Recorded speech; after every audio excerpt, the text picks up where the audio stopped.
ఇప్పుడు ఉన్న సమాజంలో ఎవరు మేల్కొల్పుతారు సమాజాన్ని అన్నప్పుడు అంటే మూకుమ్మడిగా మందకోడిగా ఒకే రోకలి పాటలాగా వెళ్తున్న ఈ సమాజాన్ని ఉద్ధరించడానికి ఇలా గురుమూర్తులు జ్ఞాన సంపన్నులు ముందుకొస్తారు.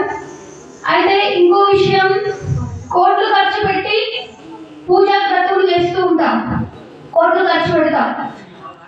ఆ కూర్చున్నప్పుడు ఆ కోట్లు ఖర్చు పెట్టి లక్షలు ఖర్చు పెట్టి చేస్తున్న పూజలు ఎందుకు ఫలితాన్ని ఇవ్వలేకపోతున్నాయి గమనించాలి.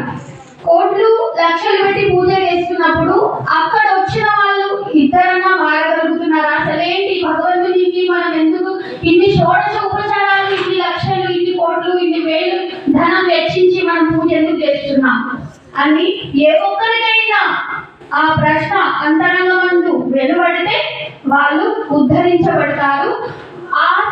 అట్లాంటి సత్కార్యాలలో ఒక గురువుకి ఆశ్రయాన్ని కల్పిస్తే, అంటే వేలు లక్షలు కోట్లు పెట్టి పూజ చేసే పూజా స్థలాలలో ఒక్క గురువుని ఆహ్వానించి ఆ పూజ యొక్క మహోన్నతని, ఆ పూజ ఎందుకు చేయాలి, ఆ పూజ ఎందుకు చేసుకుంటున్నాము, రెండు మంచి వాక్యాలను చెప్తేనే ఆ పూజ ఫలితాన్ని ఇస్తుంది. లేకపోతే నిష్ప్రయోజనం. ఎన్ని కోట్లు పెట్టి పూజ చేసినా ఆహా ఓహా అన్న 56 రకాల ఆహార పదార్థాలు పెట్టినా